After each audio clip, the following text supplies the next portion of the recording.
This is the case of cyanide witch Thanh Vân. Born into the pulse and chaos of Saigon on December 5, 1956, Thanh Vân's life seemed ordinary at first glance. One of 8 children in a humble household. Her father toiled in the city's drainage systems. Her mother brought life into the world as a midwife. But early loss marked her path. When her elder brother died young, Vân became the reluctant anchor for her remaining siblings, a role she never truly embraced. From the beginning, something about her was a bit off. Teachers and neighbors whispered of her cold distance, her defiant temperament. Family members feared her mood swings, and the household pets, those silent witnesses to human nature, learned to keep their distance. The warning signs were there, but like smoke without fire, they were easy to ignore. She dropped out midway through her final school year, pivoting instead toward the Military Medical School of Dentistry in 1975, as Vietnam reshaped itself in the aftermath of war. But ambition gave way to desperation. An illegal border crossing attempt led to her arrest and a 16-month sentence in a re-education camp, a turning point, though not the kind that brings redemption. By the 1980s, Vân's life had become a shifting maze of deceit. In 1979, she posed as an army captain and landed in jail. In 1990, she was caught again, this time for forgery and theft. Her sentences were brief, but her patterns were becoming unmistakable. Each release was followed not by rehabilitation, but by reinvention. In 1992, while working for the Chung family, tragedy struck again. After a seemingly normal dinner of chicken noodles, the entire family collapsed.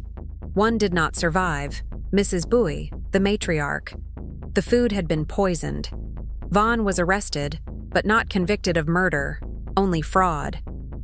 The idea poison, like her character, remained elusive. Her personal life followed a similarly grim trajectory. She married twice. Her first husband died mysteriously in 1989. Her second followed suit in 1992, just a year after their wedding. The cause? Officially unknown. Unofficially, suspicions lingered. But it wasn't until 1997 that the true scope of Vân's facade revealed itself.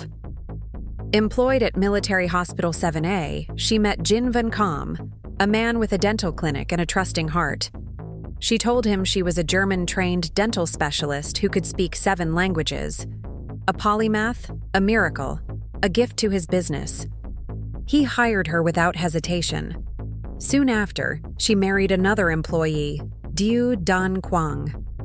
But the clinic was failing. Whispers of his incompetence reached the wrong ears, namely Kam's aging mother, Vo Thi Ly, who wanted him dismissed. January 3, 1998, while Kam was away, Vân offered Ly a glass of lemonade. A simple drink for a warm day, laced with cyanide. Ly was dead within the hour. On her way out, Vân calmly took 900,000 jong and a few personal belongings, souvenirs from another extinguished life. By the time summer arrived in 1999, Thanh Vân had mastered her craft. Not dentistry, though she continued to claim expertise in that field, but deception. Her real talent wasn't in teeth, it was in trust. She knew how to talk her way in, blend in, and when no one was watching, she knew how to kill. On June 2, her next target was Quach Cam Min, a humble security guard in Tan Binh district who had once leased her a dental space for 500,000 jong a month. It was a business transaction on paper, but Vân was never just doing business. She offered him a drink, laced it with poison, and waited. Min soon fell violently ill and later died at the Tan Binh Medical Center. As he lay suffering in a hospital bed, Vân slipped into his home and stole 900,000 jong. Then came her mother-in-law, Hien Vân Dien. Family, after all, meant nothing in the face of greed. Vân poisoned her tea, watched her die, and pocketed 2.8 million jong from the resulting inheritance. By February 1999, even Vân's in-laws weren't safe. Her brother-in-law, Lê Văn Cam, simply asked her to help apply medicine to his broken finger. She agreed, then laced the ointment with cyanide. Cam died in the hospital later that day. The bodies were piling up, but so was her confidence. Shortly after, she met Ho Thi Mong Zhao, a woman who trusted her enough to schedule a dental checkup. En route, Vaughn suggested they grab a bowl of noodles from a roadside shop. Zhao's portion came with a deadly twist: cyanide. She collapsed, was rushed to Mat Than Hospital, and barely survived, at first. Released that same night into Vaughn's care, Zhao never made it to morning. Vaughn poisoned her again. This time, it stuck. The poison wasn't just her weapon, it was her signature. Then came Vo Hu Kiem, a company director. He had something she wanted, his motorbike. So she did what came naturally. She poisoned him too. Still, Lê Thanh Vân showed no signs of slowing. In March 2001, she reconnected with Nguyen Trung Dzu, an old friend. He offered her a ride on his motorbike and a drink of soy milk. While he stepped away to fix the bike, she quietly stirred cyanide into his cup. 15 minutes later, Dzu was convulsing. Doctors would later call it a stroke. Vaughn called it an opportunity. She stole his mobile phone, 74,000 jong, and tried, brazenly, to overcharge his son for funeral expenses. When that failed, she simply pawned his motorbike for 2.8 million jong, and then, like smoke, she vanished. She reappeared in Trang Bom district, where she met a woman named Zhao Thi Ko.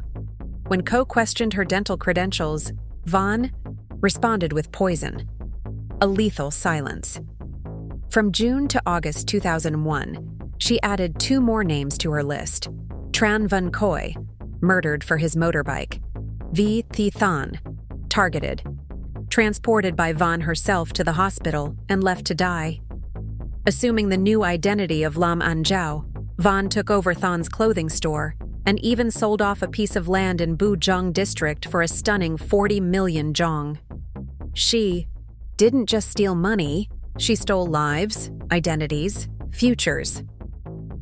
By the summer of 2002, detectives across 3 Vietnamese provinces were grappling with a string of unsolved murders. Clues were scarce, bodies had vanished, and yet, a chilling thread began to emerge, leading all trails to one woman. The cases were merged, forming a singular investigation that would soon rock the nation. Suspicion soon turned toward Vaughn's husband, Quang. An officer, sensing something off, pushed to clarify Quang's role. On August 14th, authorities took him into custody, not for murder, but for failing to report a capital crime. It was only the beginning. By January 3, 2003, the task force held a preliminary review. At that point, the body of a victim named Khoi was still missing, reliable witnesses were in short supply, and Vaughn, now in custody, was feigning illness to avoid questioning. Investigators, frustrated and cautious, chose to zero in on just one case, the murder of Than. Then came the break. After being transferred to another facility in February, Vaughn finally cracked. In a shocking confession, she not only admitted to killing Than, but to murdering 13 people. It was a staggering admission, and one that blindsided the investigation team. Although other deaths and suspicious cases were linked to her, there simply wasn't enough evidence to pursue them all in court. When asked how she killed them, her answer was bone-chilling.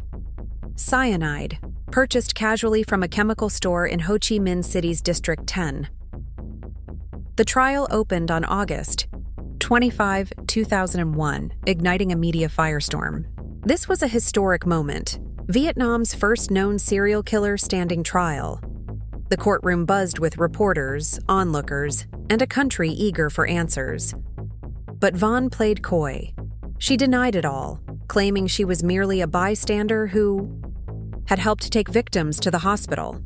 She accused the police of coercing her confessions. Then, in a dramatic moment, she fainted in court. Proceedings were halted. 2 days later, A medical evaluation concluded she had an unspecified psychological disorder. The prosecution wasn't buying it.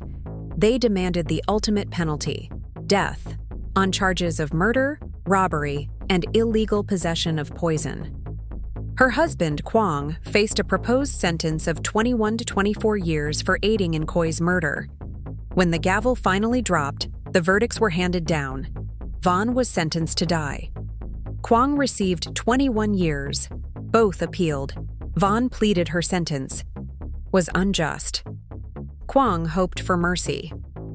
During the February 1, 2005 appeal, Vaughn partially admitted guilt, confessing to 2 murders and the illegal possession of poison, but she flatly denied the rest. The court held firm. Vaughn would face execution. Kwong, however, saw a slight reduction in his fate. His sentence was trimmed to 17 years. Vaughn's final hope rested with President Tran Juk Luong. She submitted a formal plea for clemency. It was swiftly rejected.